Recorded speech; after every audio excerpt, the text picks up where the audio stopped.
Hello friends, welcome back to my channel effective J academy. Friends, आज बात करने वाले हैं हम क्लास 10th के चैप्टर फर्स्ट रासायनिक अभिक्रिया एवं समीकरण के बारे में। तो फ्रेंड्स, जिन स्टूडेंट्स को पूरी बुक पढ़ने में काफ़ी बोरिंग लगता है या उनके कॉन्सेप्ट क्लियर नहीं हो पाते हैं, तो उन्हीं स्टूडेंट्स को नज़र में रखते हुए हमने लेकर आए हैं चैप्टर फर्स्ट का जो शॉर्ट नोट्स है उसके बारे में। तो फ्रेंड, ये एनसीईआरटी की लाइंस हैं और इनमें से सभी इम्पोर्टेंट लाइंस को हमने कवर किया हुआ है और आप चाहें तो इसे ऑलरेडी देख सकते हैं। आप जैसा भी देखेंगे कंप्लीट वीडियो तो आपको काफ़ी हेल्प लगने वाली है। और फ्रेंड, यदि आपको वीडियो पसंद आए तो प्लीज़ वीडियो को लाइक कीजिएगा। चैनल पर पहली बार विजिट कर रहे हो तो चैनल को सब्सक्राइब कर लीजिएगा और साथ ही साथ बेल आइकन को प्रेस करके अपकमिंग वीडियो के नोटिफिकेशन के लिए ऑन कर लीजिएगा। तो फ्रेंड, आज के वीडियो में हम बात करेंगे चैप्टर फर्स्ट की। इसी प्रकार चैप्टर की सीरीज चलते जाएगी और ये हिंदी मीडियम में है। यदि आप इंग्लिश मीडियम की डिमांड रखेंगे तो हम आपके लिए वो भी प्रोवाइड कर देंगे। तो फ्रेंड, इस वीडियो पर आपका रिस्पॉन्स कैसा रहता है उसके अकॉर्डिंग हम नेक्स्ट वीडियो पर अपना ध्यान केंद्रित करेंगे। तो चलिए वीडियो स्टार्ट करते हैं बिना किसी देरी के। तो फ्रेंड, जैसे ही आपने पढ़ी होगी एनसीईआरटी, जिन स्टूडेंट्स ने एनसीईआरटी का फर्स्ट चैप्टर पूरा पढ़ा है तो उन्हें ये लाइंस पकड़ में आ जाएंगी और वो समझ जाएंगे कि ये वीडियो उनके लिए काफ़ी इंपॉर्टेंट है। और फ्रेंड्स, आपकी जो बोर्ड क्लास है उसमें ये काफ़ी इंपॉर्टेंट होने वाला है। देखिए फ्रेंड्स, यहाँ पर सबसे पहले हम बात करेंगे कि केमिकल रिएक्शन क्या होती है उसके बारे में। तो यहाँ पर फर्स्ट पॉइंट आप देखते हैं, यहाँ पर से हम ले लेते हैं इंक। फर्स्ट पॉइंट पढ़ते हैं, ऐसे परिवर्तन जिसमें नए गुण वाले पदार्थों का निर्माण होता है उसे रासायनिक अभिक्रिया कहते हैं। तो फ्रेंड्स, आपसे यदि एग्ज़ाम में केमिकल रिएक्शन की डेफिनेशन आती है 1 नंबर में तो आपको ये लाइन याद रखना है। फ्रेंड, ये वीडियो काफ़ी इंपॉर्टेंट होने वाला है। जिन स्टूडेंट्स को बिल्कुल भी पढ़ाई में बोर फील होता है उनके लिए काफ़ी इम्पोर्टेंट है और जो स्टूडेंट्स ऑलरेडी अच्छा पढ़ते हैं उनके लिए ये रिवीजन क्लास है। तो प्लीज़ वीडियो को इंटरेस्टफुली देखिएगा, आपको काफ़ी हेल्प मिलने वाला है। अब देखिए, आगे बात करते हैं कि आपको पता होना चाहिए कि रिएक्शन में हम जब पढ़ते हैं तो वहाँ पर हमें एक अभिकारक होता है, एक उत्पाद होता है। फ्रेंड, अभी हम हिंदी मीडियम में बात कर रहे हैं तो हम पूरा हिंदी ही बताएंगे, इसमें इंग्लिश का कोई भी टर्मिनोलॉजी यूज़ नहीं करेंगे जिससे कि अदर स्टूडेंट्स कंफ्यूज हों। तो फ्रेंड, हिंदी मीडियम वालों को स्पेशली देखना है, इंग्लिश मीडियम वालों के लिए भी समझ के चलते रहना है। सेकेंड पॉइंट है, ऐसे पदार्थ जो किसी रासायनिक अभिक्रिया में हिस्सा लेते हैं उन्हें अभिकारक कहते हैं। ठीक है फ्रेंड, ये भी बताएंगे इन्हें किस तरफ लिखा जाता है, रिएक्शन के लेफ्ट साइड या राइट साइड, वो आगे बात करेंगे। जैसे जैसे टॉपिक बढ़ते जाएगा वैसे वैसे सब कुछ क्लियर होता जाएगा। नेक्स्ट बात करते हैं प्रोडक्ट की या उत्पाद की। ऐसे पदार्थ जिनका निर्माण रासायनिक अभिक्रिया में होता है उन्हें उत्पाद कहते हैं। तो फ्रेंड, यहाँ पर देखिए एनसीईआरटी में यही डेफिनेशंस पूरी 1-2 पैराग्राफ के अंदर समझ में आएंगी। वहीं हमने आपको डायरेक्टली लाइन के थ्रू 3 लाइन में ये डेफिनेशन क्लियर कर दी गई हैं। यदि हिंदी मीडियम वाले स्टूडेंट्स देख रहे होंगे तो उन्हें ये काफ़ी इंपॉर्टेंट सेशन लग रहा होगा। अब इसमें आप उदाहरण देख सकते हैं कि जैसे कोई केमिकल रिएक्शन होती है तो उसका एग्जाम्पल पूछें तो एग्जाम्पल में देख सकते हैं आप, जैसे आपने खाना खाया, भोजन का पाचन, तो उसका पाचन होता है फ्रेंड। उसके बाद करते हैं श्वसन। जिस भोजन को आपने खाया है वो पचने के बाद आपको सांस की ज़रूरत भी ऑलरेडी होती है, तो भोजन, पाचन, श्वसन। अब ये देखिए, लोहे पर जंग लगना, तो लोहे पर रस्टिंग होना, या ये क्या है, केमिकल रिएक्शन होती है इस पर। अब बात करें कि मैग्नीशियम फीते का जलना, जैसे आप रिएक्शन, आपने इसमें एक्टिविटी देखी होगी जो क्रियाकलाप कहते हैं हिंदी में, वहाँ पर आपने देखा होगा मैग्नीशियम फीते को जलना हुआ बताया है, तो वो भी एक प्रकार की रिएक्शन है। दही का बनना, तो हम दूध से दही बनाते हैं, वो भी एक प्रकार की केमिकल रिएक्शन है जिसमें लैक्टोबैसिलस नामक बैक्टीरिया से कन्वर्सन होता है। तो आप समझ सकते हैं। अब यहाँ पर बात करें, देखिए रासायनिक अभिक्रिया के प्रेक्षण, इसका मतलब ये होता है कि जब आप रासायनिक अभिक्रिया देखते हैं तो आप क्या क्या नोटिस करते हैं। प्रेक्षण का मतलब होता है कि आपने क्या सीखा या क्या देखा। तो देखिए, जब रासायनिक अभिक्रिया के प्रेक्षण करते हैं तो आप जब कोई भी रासायनिक अभिक्रिया होती है तो देखेंगे अवस्था में परिवर्तन होगा। मतलब जो पहले प्रोडक्ट था स्वाभाविक है वो किसी ना किसी अदर प्रोडक्ट में बदल गया होगा या उसका कोई फेस चेंज हुआ होगा, तो अवस्था परिवर्तन या स्टेट फॉर्मेशन न्यू हुआ होगा।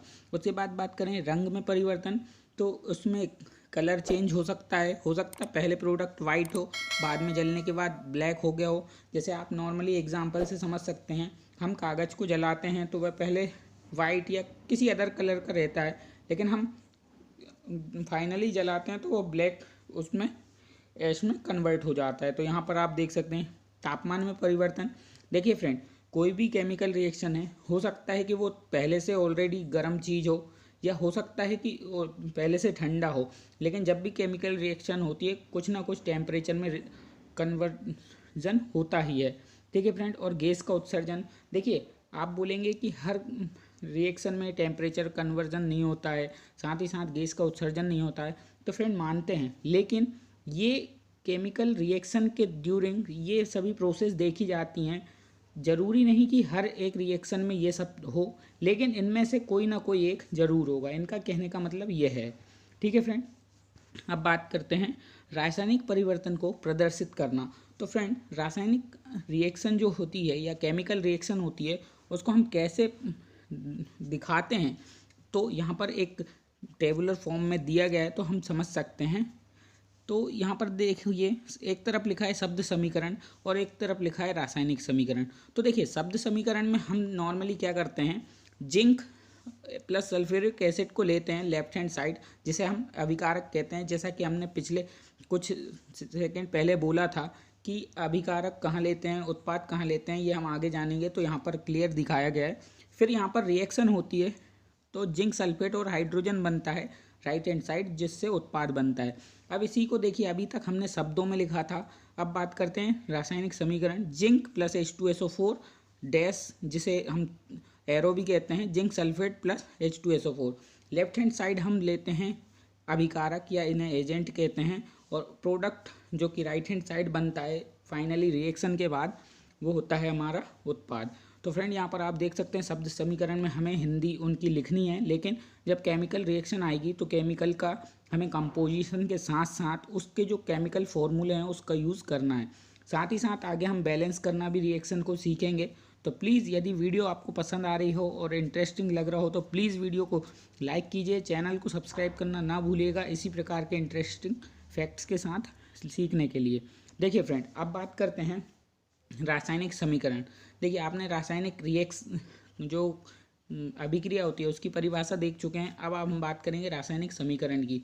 तो यहाँ पर रासायनिक समीकरण पर जब आएंगे तो रासायनिक अभिक्रिया रासायनिक समीकरण द्वारा निरूपित की जाती है। जैसा कि आपने देखा कि हमने जिंक सल्फेट लिया था, जिंक लिया था, फिर सल्फ्यूरिक एसिड लिया था, जिसे हमने कन्वर्ट करके जिंक सल्फेट प्लस हाइड्रोजन उत्पाद के रूप में प्राप्त किया था। तो यहाँ पर फाइनली हुआ क्या था फ्रेंड, जो जिंक था, जो आपको पता है H2SO4 जो कि एसिड है, जिंक जो है हाइड्रोजन से काफ़ी हाईली रिएक्टिव होता है। अभी जब आप 5th चैप्टर पढ़ेंगे वहाँ पर हम रिएक्टिविटी सीरीज पढ़ेंगे तो आपको क्लियर हो जाएगा कि जिंक ने H2SO4 से सल्फेट के साथ जुड़ गया लेकिन हाइड्रोजन को अलग कर दिया, क्यों किया है ये सब आपको बताएंगे क्लियरली। अभी आपके लिए जितना ज़रूरी है हम उतना ही पढ़ाते हैं, लेकिन आगे जैसे जैसे बढ़ेंगे आपको हर एक चीज़ क्लियर होती चलेगी। तो फ्रेंड देखिए, हम बात कर रहे थे रासायनिक समीकरण।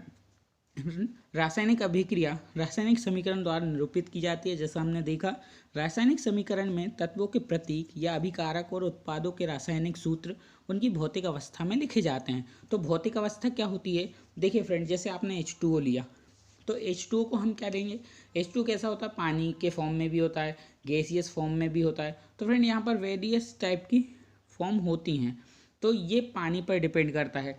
लेकिन अदर चीज़ों की बात करें तो सभी प्रकार से हम इनमें लिखते हैं। जैसे गैसियस फॉर्म में है तो हम उसकी फिजिकल प्रॉपर्टी लिखेंगे साइड में, तो इसी प्रकार से ऐसे लिखेंगे। तो आगे वही कहा है, रासायनिक अभिक्रिया में आवश्यक परिस्थितियाँ जैसे ताप, दाब, उत्प्रेरक आदि को तीर के निशान के ऊपर या नीचे दर्शाया जाता है।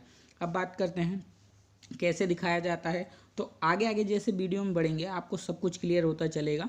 चलिए बात करते हैं रासायनिक अभिक्रिया को संतुलित करना। तो फ्रेंड, जब आप रासायनिक अभिक्रिया बना लोगे तो ऐसा तो नहीं है कि आपने हाइड्रोजन के 2 मॉलिक्यूल लिए थे तो राइट हैंड साइड भी 2 मॉलिक्यूल नहीं आए, फिर भी हम कहेंगे कि यहाँ पर हमने लेफ्ट हैंड साइड 2 मॉलिक्यूल लिए थे, लेकिन राइट हैंड साइड मान लीजिए 3 मिले या 4 मिले या 1 मिला, तो ऐसा कैसे हो सकता है? तो फ्रेंड यहाँ पर जो एक लॉ काम करता है वो है द्रव्यमान संरक्षण का नियम, जिसे हम इस हिसाब से देखते हैं कि द्रव्यमान संरक्षण के नियम किसी भी रासायनिक अभिक्रिया में द्रव्यमान का ना तो निर्माण होता है ना ही विनाश।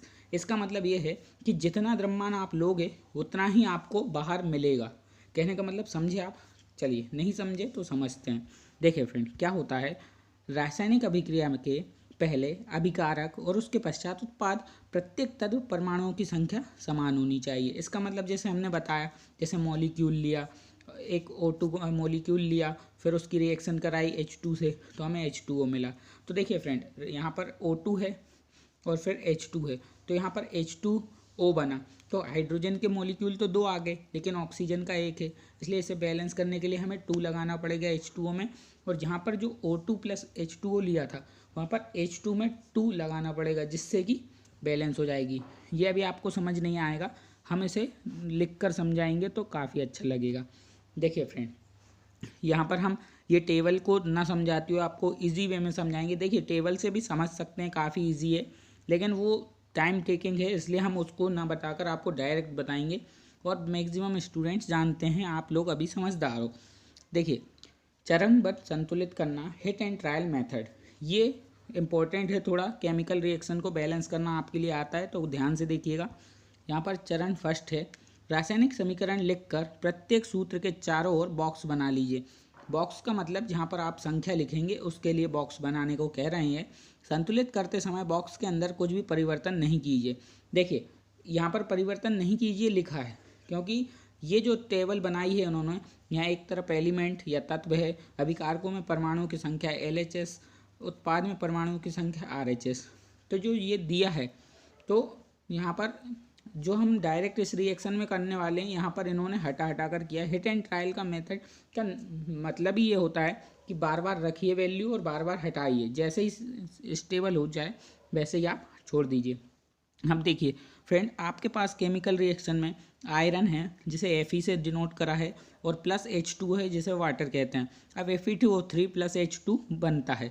तो आप देख सकते हैं, यदि अंदाज़ा भी लगाएं तो यहाँ पर आयरन 1 है अभिकारक पक्ष में, और हमने आपको बता चुका है अभिकारक लेफ्ट हैंड साइड आता है और जो उत्पाद हैं वो राइट हैंड साइड आते हैं। तो अभिकारक के सामने यदि देखिए राइट हैंड साइड आयरन अपने को 2 मिल रहा है, तो बिना सोचे समझे आयरन के सामने 2 लिख दीजिए। अब बात करते हैं H2O। अब H2O में H2 2 है, राइट हैंड साइड भी H2 है, मतलब H2 ऑलरेडी बैलेंस है। लेकिन आप देखेंगे ऑक्सीजन जो है Fe2O3 में 3 मिल रहा है, तो आप बिना सोचे समझे H2 के सामने 3 लिख दीजिए।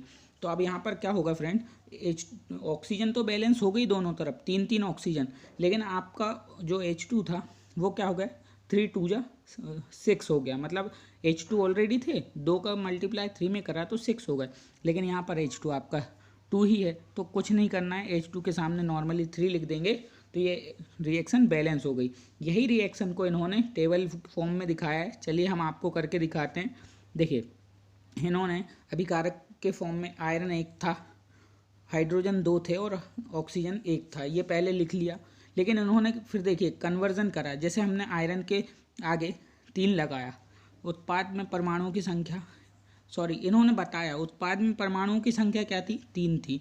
तो आप देख सकते हैं आयरन, हाइड्रोजन 2 थे तो 2 दोनों तरफ है, लेकिन ऑक्सीजन जो अभिकारक तरफ था वो 1 था, और फाइनल तरफ देखें तो टोटल जो था 4 थे। वो मतलब इन्होंने जो बताया ये टोटल बताए हैं, ठीक है फ्रेंड। तो हमें बैलेंस करना होगा, ये टेबल प्रॉपर बैलेंस नहीं है, यहाँ नीचे उन्होंने बैलेंस करके बताए होंगे, जैसा हमने आपको बताया है उस प्रकार से देख सकते हैं आप। देखिए इन्होंने 4 लगाया है, आपका कैसे क्या बैलेंस हुआ था उस हिसाब से भी समझ सकते हैं। ज़रूरी नहीं है कि बैलेंसिंग केवल नंबर पर डिपेंड करे, हो सकता है कुछ कम ज़्यादा हो। देखिए ऊपर जैसी रिएक्शन थी उस अकॉर्डिंग हमने समझाया, इन्होंने यहाँ पर नेक्स्ट दी है जो उसको समझाया है, तो आप इस प्रकार से इसको समझ सकते हैं। देखिए चरणबद्ध संतुलित करना, इन्होंने आयरन के सामने देखिए 3 लगाया है, जो कि हमने ऑलरेडी लगाया था, लेकिन यहाँ पर जो बैलेंसिंग दिख रही है इनके अकॉर्डिंग गलत है। आप इस टेबल को अच्छे से पढ़ लीजिएगा, जैसा हमने करके दिखाया था वही परफेक्ट था। यहाँ पर थोड़ा कैलकुलेशन गड़बड़ हो रहा है। देखिए क्योंकि नीचे की रिएक्शन कुछ अलग हो रही है और इन्होंने यहाँ पर Fe2O3 लिखा था, इसलिए हमने उस हिसाब से बताया है। तो यहाँ पर आप करेक्शन कर लीजिएगा, पीडीएफ को अपने हिसाब से ट्राई कर दीजिएगा, जैसा हमने बताया वो सही है। फिलहाल नेक्स्ट टॉपिक पर बढ़ते हैं, क्योंकि देखिए यहाँ पर आप खुद भी समझ सकते हैं Fe+H2O dash Fe2O3 plus H2 है, लेकिन यहाँ पर नीचे देखेंगे बैलेंस तो इन्होंने किया है, लेकिन यहाँ पर क्या हो गया फ्रेंड, बैलेंस करने के बाद ऑक्सीजन को 4 ले लिया गया है, ठीक है, लेकिन आयरन यहाँ 3 लिया है, जो कि यहाँ पर ऑलरेडी दिखा गया है। लेकिन हम मन से तो ऑक्सीजन को 4 नहीं कर सकते ना। देखिए फ्रेंड यहाँ पर Fe2O3 बना था, तो यहाँ पर O4 अपने आप से फॉर्मूला चेंज ऐसा कभी नहीं होता है, सामने ही आप चेंज कर सकते हैं, फॉर्मूला चेंज नहीं कर सकते हैं, ये तो प्रोडक्ट ही अलग हो गया। तो इसको फ़िलहाल थोड़ा छोड़ते हैं। लेकिन यहाँ पर आप देख सकते हैं, जैसा हमने आपको बताया कि जो फैक्टर जो फेज़ 5 है उसमें क्या करेंगे हम। देखिए थर्ड और फोर्थ को हमने इसलिए स्किप किया है, उसमें कन्फ्यूज़न होगा आपको इसलिए, लेकिन आप समझ गए होंगे तो हमारी बात आपको समझ आ रही होगी कि हम कहना क्या चाह रहे हैं। लेकिन बात करें ठोस, जैसे कोई प्रोडक्ट या कोई रिएक्टेंट या जो हमने एजेंट कहा था उसे रिएक्टेंट कहते हैं नॉर्मली, वो सॉलिड है तो उसके ब्रैकेट में एस लगाएंगे, यदि लिक्विड फॉर्म में होगा तो स्मॉल एल दिखाएंगे। देखिए फ्रेंड स्मॉल ही लेना है आपको, कैपिटल कहीं भी यूज़ नहीं करना है। यदि वो गैसियस अवस्था में है तो उसे स्मॉल जी से दिखाएंगे, जिसका मतलब होता है गैस। लेकिन यदि लिक्विड फॉर्म में है, मतलब जलीय विलयन है, उसका लिक्विड फॉर्म अलग होता है। यदि जल के साथ उसकी रिएक्शन हुई है तो एक्वस सॉल्यूशन कहते हैं, इसलिए यहाँ पर AQ लिखा गया है। फ्रेंड कईयों के मन में डाउट होता है स्टूडेंट के कि AQ क्यों लिखा गया है। तो फ्रेंड यहाँ पर आप जो रिएक्शन थी, देखिए जैसा हमने आपको बताया था उसी प्रकार से लगभग यहाँ पर हो गया है, लेकिन इन्होंने उनके अकॉर्डिंग बैलेंस की है जिस हिसाब से फॉर्मूला चेंज था। लेकिन आप यहाँ पर यदि हम गलत हैं तो यहाँ पर आप रिएक्शन खुद देख सकते हैं, इन्होंने खुद ही गलत बैलेंस किए। देखिए यहाँ पर 3 आयरन है और यहाँ पर इन्होंने Fe2 दिया है, तो ये लेफ्ट हैंड साइड और राइट हैंड साइड गलत हैं। तो यहाँ से आपको एक क्लियर हो गया होगा कि हम जो कह रहे थे वही सही था, रिएक्शन में थोड़ा इन्होंने गलत किया है। और इधर देखें कि अब ऑक्सीजन तो इन्होंने 3 लिया है, यहाँ देखें आप ऑक्सीजन जो है इन्होंने राइट हैंड साइड 3 लिया है और लेफ्ट हैंड साइड देखें जो कि रिएक्टेंट तरफ है वो 4 से मल्टीप्लाई होकर 4 हो जाएगी। तो फाइनली अब आई थिंक आप समझ चुके होंगे कि किस तरह से मिस्टेक हुई है पीडीएफ में। ठीक, अब फेज 6 की बात करें, कुछ आवश्यक परिस्थितियां जैसे ताप, दाब या उत्प्रेरक आदि को तीर के निशान के ऊपर या नीचे लिखते हैं। देखिए जैसे कोई प्रेसिपिटेट बनता है तो फ्रेंड उसको इस हिसाब से दिखाते हैं ब्रैकेट के अंदर। प्रेसिपिटेट आपको पता है बीकर में नीचे की ओर जम जाता है, लेकिन वही बात करें जैसे कोई गैस निकलेगी तो हम नॉर्मली इस प्रकार से तीर से भी दिखा देते हैं। तो इससे क्या होता है कि गैस इवॉल्व हुई है और वो ऊपर की ओर गई है। ठीक है फ्रेंड, अब बात करते हैं रासायनिक अभिक्रिया के प्रकार, जो कि काफ़ी इंपॉर्टेंट टॉपिक है। इस टॉपिक से आपके एग्ज़ाम में क्वेश्चंस काफ़ी बनते हैं, तो इसको प्लीज़ ध्यान से पढ़िएगा, आपके लिए काफ़ी इंपॉर्टेंट सेशन है।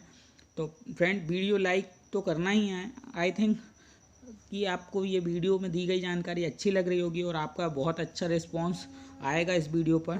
फ़िलहाल देखते हैं आप लोगों का कैसा रिस्पांस रहता है। यहाँ देखिए फर्स्ट रिएक्शन जो है जिसका टाइप है, जो जिसे हम इंग्लिश में बोलते हैं कॉम्बिनेशन रिएक्शन या हिंदी में बोलें तो संयोजन रिएक्शन। तो यह संयोजन अभिक्रिया, इस अभिक्रिया में क्या होता है फ्रेंड, इस अभिक्रिया में 2 या 2 से अधिक अभिकारक मिलकर एकल उत्पाद बनाते हैं। तो फ्रेंड इसको कैसे समझेंगे, तो यहाँ पर इन्होंने एग्जाम्पल के थ्रू समझाया है। देखिए जैसे आपके पास एक रिएक्टेंट है A और एक रिएक्टेंट है B, लेकिन ये 2 रिएक्टेंट आपस में मिलकर एक सिंगल रिएक्टेंट बनाते हैं C।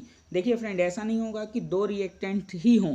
देखिए 2 या 2 से अधिक का है तो A + B + C ऑलरेडी हो सकता है और तीर के राइट साइड D बन जाए, लेकिन बनेगा जो फाइनली राइट हैंड साइड वो केवल एक ही रहेगा, वहाँ 2 नहीं हो सकते। लेफ्ट हैंड साइड 2 से ज़्यादा हो सकते हैं, इधर एक नहीं हो सकता लेफ्ट हैंड साइड, लेकिन राइट हैंड साइड केवल एक ही बनेगा, क्योंकि यहाँ पर कहा है सिंगल उत्पाद। ठीक है फ्रेंड, अब बात करते हैं इसके एग्जाम्पल क्या हैं। फ्रेंड एग्जाम्पल काफ़ी इंपॉर्टेंट है, एग्जाम्पल आपको अच्छे से लर्न करना होगा। कोयले का दहन, कोयले का दहन मतलब हम कार्बन को जला रहे हैं, कोयला एक प्रकार का कार्बन ही है। तो कार्बन देखिए सॉलिड होता है, आपको पता है। O2 जो है गैस है, तो O2 में हमने G लिख दिया। अब यहाँ पर देखिए CO2 गैस निकली हुई। तो जब कार्बन और जब हम कोई कार्बन मतलब कोयला ले लेते हैं, जब हम कोयले को जलाते हैं ऑक्सीजन की प्रेजेंस में, तो क्या होती है, CO2 गैस इवॉल्व होती है। तो ये क्या हो गई, कॉम्बिनेशन रिएक्शन की एक एग्जाम्पल हो गई। अब वहीं बात करें जल का निर्माण, तो आपको पता है जब हाइड्रोजन और ऑक्सीजन गैसेस आपस में कोलैप्स होती हैं तो क्या होता है, एक जल बनता है जो कि लिक्विड फॉर्म में होता है। तो यहाँ पर सिंपली आप सेकंड रिएक्शन देख सकते हैं।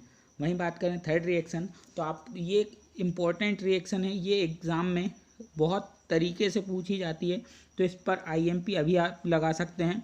बहुत बहुत इम्पोर्टेंट है, इसको अलग अलग टाइप से पूछा जाता है। जब आपके एग्ज़ाम आएंगे तब हम आपको ये बता देंगे किस प्रकार से पूछी जाएगी, लेकिन अभी आपको केवल रीड कराना है। लर्निंग चल रही है, फर्स्ट लेक्चर है, तो आप सभी के रिस्पॉन्स पर बेस्ड होगा कि हमें आगे किस प्रकार की मेहनत जारी रखनी है। थर्ड देखें कैल्शियम ऑक्साइड, जो कि आपको पता है बिना बुझा चूना मतलब नॉर्मल चूना ही होता है इस सॉलिड फॉर्म में रहेगा। जैसे ही हम इसे पानी में डालेंगे जो कि लिक्विड होता है, तो क्या मिलेगा हमें, कैल्शियम हाइड्रोक्साइड मिलेगा, जिसे बुझा हुआ चूना कहते हैं। अब देखिए फ्रेंड, जल में डाला है कैल्शियम ऑक्साइड को, तो ये कैसा बनेगा, इसे हम लिक्विड नहीं कह सकते, ये क्या होगा, जल में है, इसलिए एक्वस सॉल्यूशन बोलेंगे इसे। जैसा कि हमने यहाँ पर आपको क्लियर किया था कि यदि जल में हम कोई चीज़ मिलाएंगे तो उसे एक्वस बोलेंगे, न कि लिक्विड। तो यहाँ पर एक्यू लिखा हुआ है। अब बात करते हैं, ये भी दो प्रकार की होती हैं। तो देखिए फ्रेंड क्या होगा, ऊष्माक्षेपी रिएक्शन होती है एक, मतलब इसे हम कहते हैं एक्सोथर्मिक रिएक्शन इंग्लिश में। इसमें क्या होता है, हीट इवॉल्व होती है, मतलब हीट निकलेगी। जैसे आप चूने को पानी में डालते हैं ना, तो क्या होता है, हीट निकलती है, बुलबुले निकलते हैं। तो वो रिएक्शन भी अभी आने वाले समय में आएगी, तो आपको बताएंगे। जो लास्ट रिएक्शन थी ना, ये वही रिएक्शन थी एक्चुअल में जो आप देख रहे थे, कैल्शियम ऑक्साइड पानी। इसमें क्या होता है, चूने का पानी दूधिया हो जाता है और कार्बन डाइऑक्साइड गैस निकलती है फिलहाल। जब वो भी कब, जब कैल्शियम हाइड्रोक्साइड का यूज़ करेंगे, बाकी आगे हम आपको क्लियर करेंगे। तो यहाँ पर आप देख सकते हैं ऊष्माक्षेपी रिएक्शन में, देखिए प्राकृतिक गैस जो कि हमारी गैस होती है मीथेन गैस, उसे ऑक्सीजन की प्रेजेंस में जलाते हैं तो कार्बन डाइऑक्साइड और पानी आता है और साथ ही साथ हीट निकलती है। तो यहाँ पर प्लस हीट इसलिए लिखा है क्योंकि ये ऊष्माक्षेपी रिएक्शन है, और ऊष्माक्षेपी रिएक्शन में या तो हीट लिखा रहेगा प्लस में, या हीट की कोई मात्रा रहेगी, जैसे 686 किलो जूल, इस टाइप से कुछ भी। जैसे 686 है जो कि हमारे बॉडी में निकलती है, जो श्वसन अपन लेते हैं उसमें, लेकिन ये ऊष्मा की मात्रा फिक्स रहती है। तो फिर यहाँ पर देख सकते हैं। सेकंड देखें, ऊष्माक्षेपी रिएक्शन श्वसन है, जहाँ पर हम ग्लूकोज को कंज्यूम करते हैं ऑक्सीजन की प्रेजेंस में। हमारी सेल्स में ऑक्सीजन रहती है, जो हम ऑक्सीजन लेते हैं उससे क्या होता है, हम CO2 प्रोड्यूस करते हैं। अच्छा, ये CO2 एक्वस में होती है, क्यों, क्योंकि ये पानी, इसमें सब कुछ घुला होता है, ये ब्लड में रहती है क्योंकि, तो इसलिए एक्वस। देखिए ब्लड भी एक प्रकार का लिक्विड है, लेकिन लिक्विड क्या है, उसमें मैक्सिमम प्लाज्मा है, प्लाज्मा में मैक्सिमम क्या है, पानी है। तो ये चीज़ें सब मिलाकर एक्वस सॉल्यूशन कहलाती हैं। और फिर क्या है, हमारा ऑलरेडी जो पानी है वो बाहर हो जाता है और प्लस हीट निकलती है। अब वहीं बात करें हम नेक्स्ट की, तो यहाँ पर वियोजन अभिक्रिया, या इसे हम डिकम्पोजिशन रिएक्शन भी कहते हैं इंग्लिश में। तो यहाँ पर क्या होता है, ये जस्ट एडिशन जो रिएक्शन है या कॉम्बिनेशन रिएक्शन है उसकी उल्टी होती है। इस अभिक्रिया में एकल अभिकारक टूटकर दो या दो से अधिक पदार्थ बनाते हैं। तो देख सकते हैं पिछली बार क्या हो रहा था, लेफ्ट हैंड साइड एक रिएक्टेंट नहीं रह सकता था, इस बार लेफ्ट हैंड साइड ही एक रिएक्टेंट रहेगा और राइट हैंड साइड दो या दो से अधिक प्रोडक्ट बनेंगे।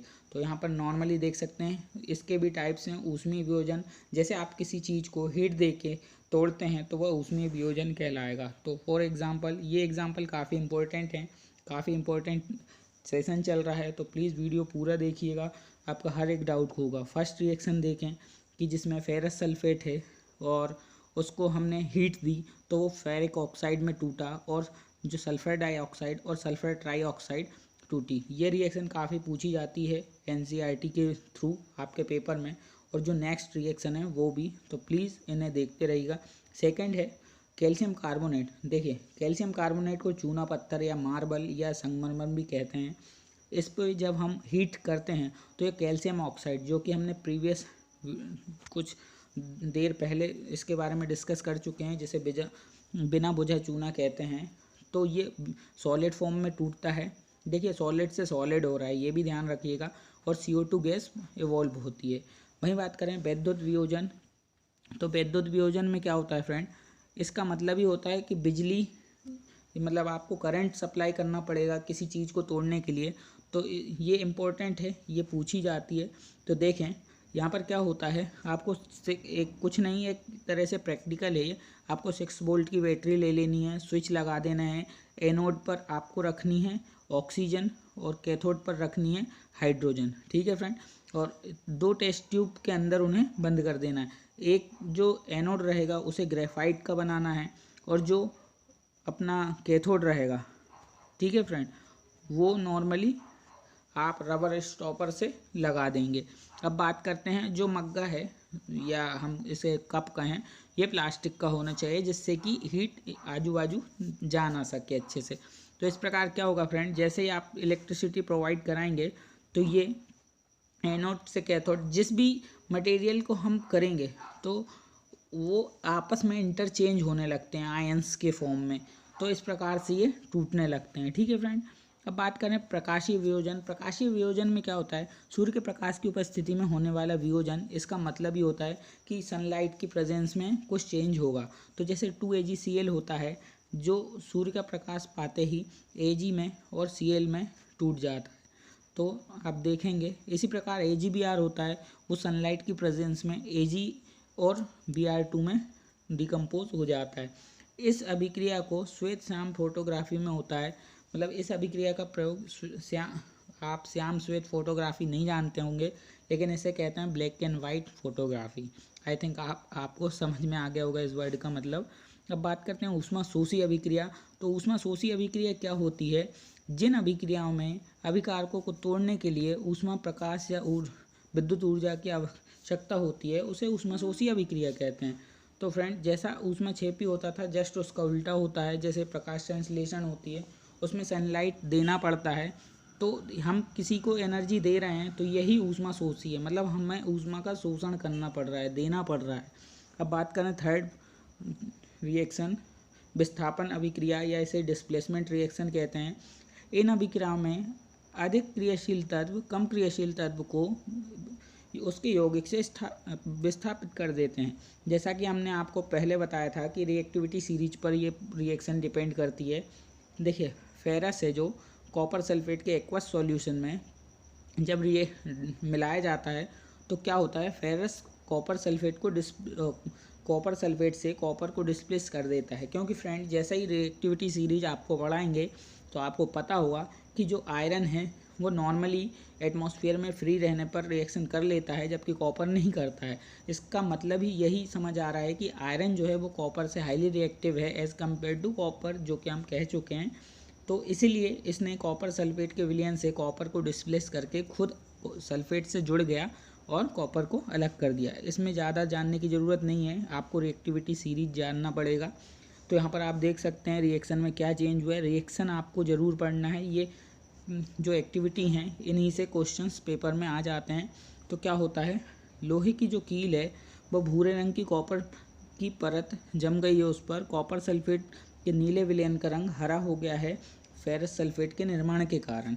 इसी प्रकार जिंक सल्फेट बन जाता है जब जिंक को कॉपर सल्फेट के साथ रिएक्शन कराई जाती है। तो इसका भी यही है कि जिंक जो है कॉपर से हाईली रिएक्टिव होने के कारण जिंक उसे डिस्प्लेस कर देता है। फ्रेंड यही था। ये रिएक्टिविटी सीरीज जब तक आपको नहीं पता रहेगा आप ज़्यादा अच्छे से नहीं जान पाएंगे, और जिन्हें पता है वो समझ रहे होंगे। फोर्थ बात करें डिस्प्लेसमेंट रिएक्शन। इस अभिक्रिया में उत्पादों का निर्माण दो यौगिकों के बीच आयनों के आदान प्रदान से होता है। फ्रेंड ये लाइन काफ़ी इंपॉर्टेंट है, आयनों के आदान प्रदान से होता है, क्योंकि यहाँ पर आयन का एक्सचेंज होता है, जो कि आप देख सकते हैं। यहाँ पर सोडियम सल्फेट है एक्वस सॉल्यूशन में, और प्लस बेरियम क्लोराइड को एक्वस सॉल्यूशन में लिया है। तो यहाँ पर देखिए सल्फेट जो है वो बेरियम के साथ रिएक्शन कर रहा है फाइनली, और बेरियम का जो क्लोराइड है वो सोडियम के साथ रिएक्शन कर रहा है। तो यहाँ पर क्लोरीन जो नेगेटिव था वो सोडियम के साथ आ गया है और जो सल्फेट नेगेटिव था वो बेरियम पॉजिटिव के साथ चला गया है। तो इस प्रकार की ये क्या हुआ है, जो कि आयनों का चेंज हुआ है। और यहाँ पर ये ध्यान रखने बात याद ये है कि बेरियम सल्फेट के सफ़ेद अवक्षेप का निर्माण होता है। तो फ्रेंड बेरियम सल्फेट जो है वो एक प्रेसिपिटेट है, जिसको हमने बताया था आपको, नीचे तीर करके दिखा सकते हैं। तो ये क्या है, सॉलिड फॉर्म में रहता है और वाइट होता है। ये रिएक्शंस आपको एक्टिविटी के फॉर्म में फाइनल एग्ज़ाम में पूछी जा सकती हैं, बोर्ड के एग्ज़ाम में। तो इस प्रकार से ध्यान रखिएगा। बात करते हैं इम्पोर्टेंट रिएक्शन, उपचयन एवं अपचयन अभिक्रिया, जो कि स्टूडेंट्स को समझ नहीं आती है, लेकिन आप यदि हमसे पढ़ रहे हैं तो आपको काफ़ी इजी वे में हम समझाएंगे।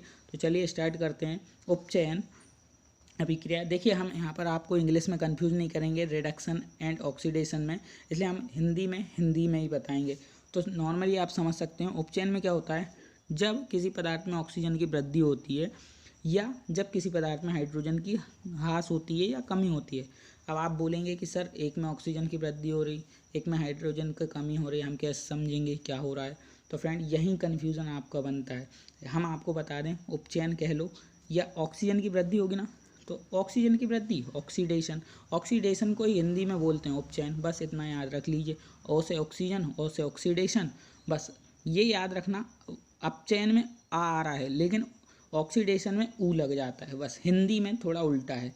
लेकिन फिलहाल यहाँ देख सकते हैं, समझिए, कार्बन को जब ऑक्सीजन की प्रेजेंस में जलाते हैं तो ये CO2 बनाती है। अब आप बोलेंगे सर इसमें उपचयन अपचयन किसका हो रहा है, क्या हो रहा है, हमें समझ नहीं आता। तो हम बताएंगे ना फ्रेंड्स। देखिए क्या होता है, कार्बन है, कार्बन सिंगल फॉर्म में है, लेकिन ऑक्सीजन क्या है, O2 के फॉर्म में है। और हमने क्या पढ़ा कि जब किसी पदार्थ में ऑक्सीजन की वृद्धि होती है, तो अब आप देखिए CO2 बन रहा है, तो कार्बन पहले सिंगल था, अब उसमें क्या हो गया, O2 जुड़ गया। तो अब आप बताइए, खुद ही बताइए कि कार्बन ऑक्सीजन से जब जुड़ता है, ये दिखा है, मतलब जब किसी पदार्थ में ऑक्सीजन की वृद्धि हो तो क्या कहेंगे, उपचयन। मतलब किसका उपचयन होगा, कार्बन का, ना कि कार्बन डाइऑक्साइड का, ये याद रखना है। जो लेफ्ट हैंड साइड लिखा रहेगा उसके बारे में हम बात करेंगे अभी, केवल क्योंकि सिंगल प्रोडक्ट बन रहा है। तो किसका उपचयन होगा फ्रेंड, कार्बन का, क्योंकि कार्बन से ऑक्सीजन में का ऐड हुआ है। अब आप बोलेंगे सर यहाँ हाइड्रोजन नहीं है, तो फ्रेंड ज़रूरी नहीं है कि दोनों रिएक्शन में कार्बन और हाइड्रोजन दोनों साथ दे, है ना। लेकिन नेक्स्ट रिएक्शन समझ लेते हैं, थोड़ा और डाउट क्लियर होगा आपका। देखिए यहाँ पर कॉपर सल्फेट है, और सॉरी कॉपर है और ऑक्सीजन है, और यहाँ पर फाइनली बन रहा है कॉपर ऑक्साइड। तो आप देख सकते हैं कॉपर क्या है, सिंगल है, और ऑक्सीजन अलग है। तो यहाँ पर कॉपर से क्या आकर जुड़ रहा है, ऑक्सीजन, तो जिससे कि क्या होगा, कॉपर ऑक्सीडाइज्ड हो जाएगा। और जिसका जो ऑक्सीडाइज्ड होता है या ऑक्सीकृत होता है, उसमें ऑक्सीजन जुड़ी होगी जब ये ऑक्सीडाइज हुआ। जैसे चिप्स में हम नाइट्रोजन गैस भरते हैं, अभी आगे पढ़ेंगे तो आपको समझ आएगा क्यों भरते हैं, ऑक्सीजन को निकाल देते हैं, क्यों, क्योंकि ऑक्सीजन रहेगा तो वो ऑक्सीडाइज हो जाएगा और ख़राब हो जाएगा, फफूंद लग जाएगी और भी उसका स्वाद बदल जाएगा। ये सब हम पढ़ेंगे।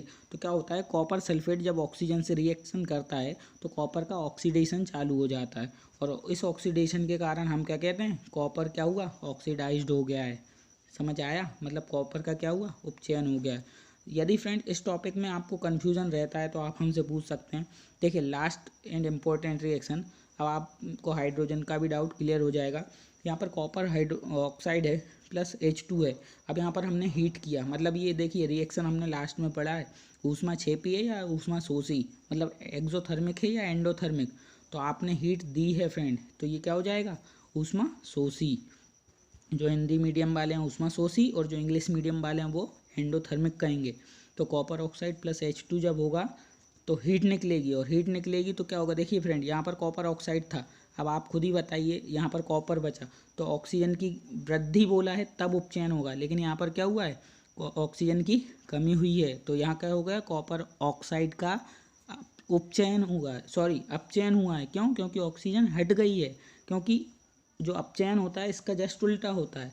अब वहीं बात करें हाइड्रोजन, हाइड्रोजन में क्या है, ऑक्सीजन जुड़ गई है, तो हाइड्रोजन का क्या हुआ है, ऑक्सीडेशन। देखिए अब हम इंग्लिश में बोलेंगे, कॉपर ऑक्साइड से ऑक्सीजन निकली है। देखिए ऑक्सीजन की वृद्धि होगी तब उपचयन कहेंगे या ऑक्सीडेशन कहेंगे, लेकिन जब ऑक्सीजन की कमी होगी तो इसे क्या कहेंगे, रिडक्शन। या हम ऐसा कह सकते हैं कॉपर ऑक्साइड का रिडक्शन हुआ है, इसमें कॉपर में। और हाइड्रोजन का क्या हुआ है, ऑक्सीडेशन, क्योंकि उसमें क्या है, ऑक्सीजन जुड़ा है। देखिए यही बात आपको आगे भी समझ जा कर दिखाइए। देखिए अब चेन जो है, क्या लिखा हुआ है यहाँ, जब किसी पदार्थ में ऑक्सीजन का ह्रास होता है, जो कि हम पहले ही आपको समझा चुके हैं पिछले कुछ मिनटों में। जब किसी पदार्थ में हाइड्रोजन की वृद्धि होती है, आप यहाँ देख सकते हैं हमने यही समझाया। फिलहाल आप यहाँ खुद पढ़ सकते हैं, जिस प्रकार से हमने कहा वही है। देखिए कि कॉपर ऑक्साइड का अपचयन हुआ, जिसे हमने रिडक्शन बोला था। हाइड्रोजन का क्या हुआ है, उपचयन। मतलब क्या होता है ये, ऑक्सीडेशन, क्योंकि हाइड्रोजन से ऑक्सीजन ऐड हुई है, कॉपर ऑक्साइड से ऑक्सीजन क्या है, रिमूव हुई है, जिसलिए उसे हमने कह दिया है रिडक्शन। आप यहाँ हिंदी में भी पढ़ सकते हैं। इस अभिक्रिया में कॉपर ऑक्साइड का कॉपर में अपचेत हो गया है, हाइड्रोजन उपचेत होकर जल बनाता है। इस अभिक्रिया को उपचयन तथा उपचयन अभिक्रिया दोनों हो रहे हैं, इसलिए इसे रेडॉक्स रिएक्शन कहते हैं। हिंदी में थोड़ा मिस टाइपिंग है, इसे नॉर्मल उपचयन ही कहना है। तो ये रेडॉक्स अभिक्रिया या इसे उपचयन अभिक्रिया दोनों कहते हैं। अब इम्पोर्टेंट टॉपिक आता है दैनिक जीवन में उपचयन अभिक्रिया के प्रभाव, जिसमें सबसे पहला है कोरोजन। तो कोरोजन या संक्षारण में क्या होता है फ्रेंड्स, हम वीडियो के लास्ट में आ गए हैं, चैप्टर लगभग समाप्त होने वाला है। आई होप कि आपको वीडियो में दी गई जानकारी अच्छी लगी होगी।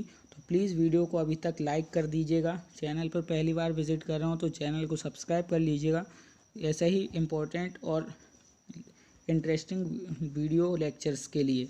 चलिए बात करते हैं संक्षारण। तो आपको संक्षारण पता होगा फ्रेंड कि जब कोई धातु मतलब मेटल आर्द्रता अम्ल आदि के संपर्क में आती है, जिससे धातु की ऊपरी परत कमज़ोर हो जाती है, तो वो क्या होती है, संक्षारित हो जाती है। अब इसके एग्जाम्पल देख लीजिए।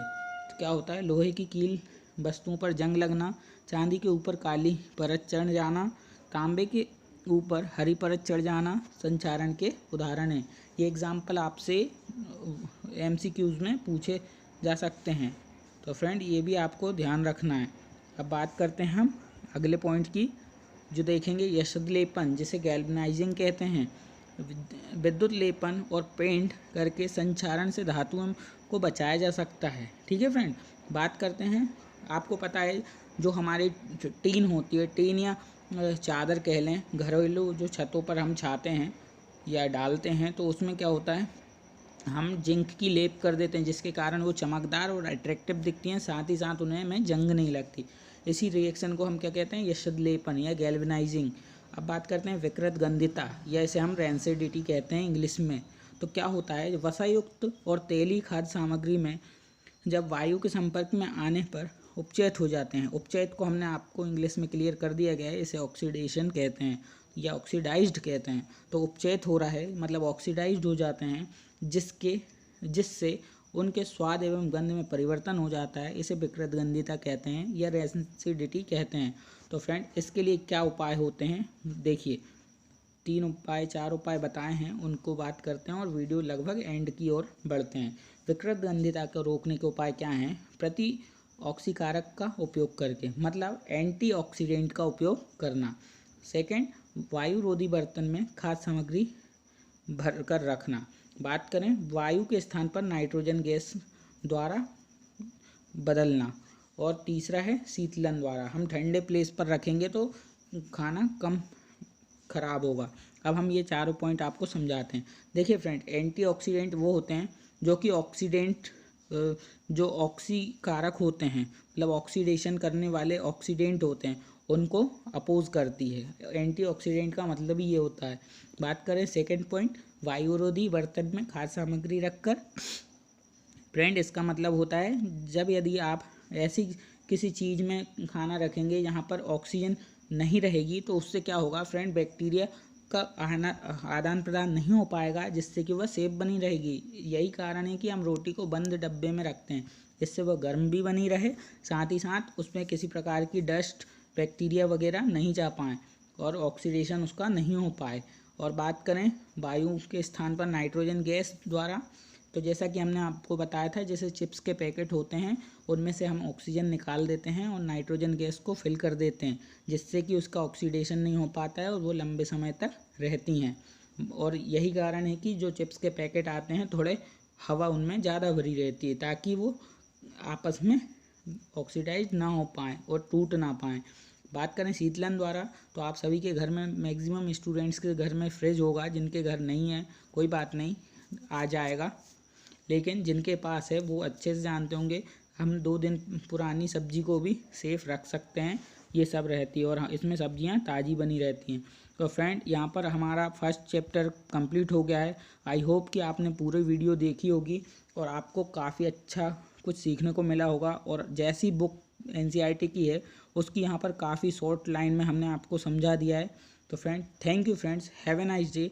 यदि वीडियो पसंद आई हो तो वीडियो लाइक करके चैनल को सब्सक्राइब करना नहीं भूलिएगा, और साथ ही साथ हमारे इस अपडेटिंग चैनल को जितना वीडियो में सपोर्ट हो, आप सभी के फैमिली मेंबर्स जो कि पढ़ने वाले हों, छोटे से बच्चों के लिए आगे हम कंपटीशन एग्ज़ाम के भी क्वेश्चंस आपको दिखाएंगे जो कि NCERT को ही फॉलो किया जाता है, तो वहाँ पर भी आपको काफ़ी हेल्प होगी। तो फ्रेंड, हमें इसी प्रकार से सपोर्ट करिएगा। अभी काफ़ी चैनल छोटा है, लेकिन आप सभी के सपोर्ट से एक दिन ये बड़ा हो जाएगा। तो हम उसी दिन का इंतज़ार कर रहे हैं कि आपका सपोर्ट हमारे लिए हमेशा रहेगा। Thank you friends.